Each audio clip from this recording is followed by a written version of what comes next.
শীতের শেষ, গরমের পালাবদল শুরু হয়েছে। এই মুহূর্তে পটলের জমিতে আপনি লাল মাকড়, কালো মাকড়, সাদামাছি, পিন পোকা এই বিভিন্ন রকমের সমস্যা আপনার জমিতে দেখতে পাচ্ছেন। এই সমস্ত রকমের সমস্যার সমাধান আপনি কি করে করবেন, এই বিষয়ে বিস্তারিত একটি তথ্য আজকের ভিডিওতে আমি আপনাদেরকে জানাচ্ছি। নমস্কার, আমি শঙ্কর আছি আপনাদের সাথে। আপনি দেখছেন কৃষি দর্পণ চ্যানেল। কৃষি দর্পণ চ্যানেলে আপনাদের সকলকে স্বাগত। লাল মাকড়ের সমস্যা যদি আপনার জমিতে এই সময় দেখা যায়, তবে আপনি ওবেরন বলে একটি ওষুধ পাওয়া যায়, যেটি বায়ার কোম্পানির, সেটি 1 ml 1 লিটার জলে ব্যবহার করতে পারেন। পরন্ত বিকেলে আপনি এই কীটনাশকটি ব্যবহার করতে পারেন। লাল মাকড়ের ক্ষেত্রে আপনি দেবী ক্রপ সায়েন্সের বোমটেড বলে একটি কীটনাশক পাওয়া যায়। এটি ব্যারেলে অর্থাৎ 15 লিটার জলে 20 ml করে আপনি ব্যবহার করতে পারেন। এর সাথে যদি সাদামাছির সমস্যা আপনার জমিতে থাকে, তবে আপনি 20 গ্রাম করে অ্যাসাডামপ্রিড 20% SP ব্যবহার করতে পারেন। লাল মাকড়ের ক্ষেত্রে আপনি সিসমাইট ইন্দোফিল কোম্পানির, সেটিও ব্যবহার করতে পারেন 25 ml 15 লিটার জলে। আপনি চাইলে এর সাথে অ্যাসাডামপ্রিড 20% ব্যারেলে 20 গ্রাম করে ব্যবহার করতে পারেন। লাল মাকড়ের ক্ষেত্রে আরও একটি ওষুধ ব্যবহার করা যায়, সেটি হলো বায়ো 8 303।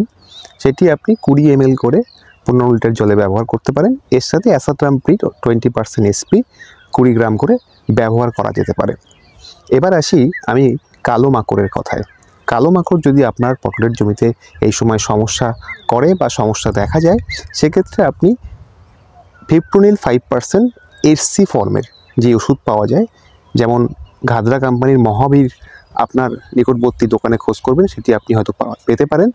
এটি আপনি 25 ml করে ব্যবহার করতে পারেন 15 লিটার জলে। এর সাথে অ্যাসাডামপ্রিড 20% SP আপনি 20 গ্রাম করে ব্যবহার করতে পারেন আপনার জমিতে। অ্যাসাডামপ্রিড 20% অর্থাৎ যেটি সাদামাছির ওষুধের কথা আমি বারবার উল্লেখ করলাম, সেটি আপনি আপনার জমিতে কি ব্যবহার করবেন। দেখুন, এই বিষয়ে বাজার চলতি প্রচুর কীটনাশক পাওয়া যায়। আপনি চাইলে বিভিন্ন কোম্পানির অ্যাসাডামপ্রিড আপনি ব্যবহার করতে পারেন। আমি 2-1টা নাম আপনাদেরকে বলছি, যেমন ট্যাগরাইট, খুব কমন, ট্রপিক্যাল কোম্পানির বাজারে খুব সহজেই পাওয়া যায়, সহজলভ্য, এটি আপনি ব্যবহার করতে পারেন। রামসাইডস কোম্পানির থিম পাওয়া যায়, এটিও খুব ভালো, এটিও আপনি কীটনাশক হিসেবে আপনার ব্যবহার করতে পারেন। এছাড়া এক্কা বলে একটি কৃষি রসায়নের কীটনাশক পাওয়া যায়, অ্যাসাডামপ্রিড 20% SP, এটিও ব্যবহার করা যেতে পারে। এছাড়া HPM কোম্পানির বাদশা বলে একটি অ্যাসাডামপ্রিড আছে, এটিও খুব ভালো রেজাল্ট, এটিও কিন্তু আপনারা ব্যবহার করতে পারেন। এবার আসি আমি পিন পোকার কথায়।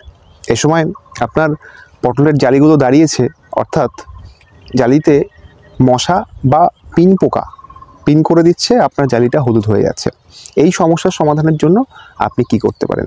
এই সমস্যার সমাধান যদি থাকে আপনার জমিতে, তবে কিন্তু সবচেয়ে বেস্ট যেটা ওষুধ, সেটা হলো কিন্তু বায়ার কোম্পানির সলোমন। সেটি কিন্তু আপনি 15 লিটার জলে 25 ml ব্যবহার করতে পারেন।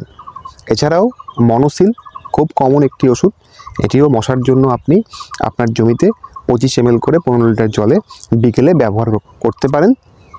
এছাড়াও আলফামেট্রিন 10% EC ফর্মের যে কোনো ওষুধ আপনি ব্যবহার করতে পারেন এই পিন পোকার সমস্যার জন্য।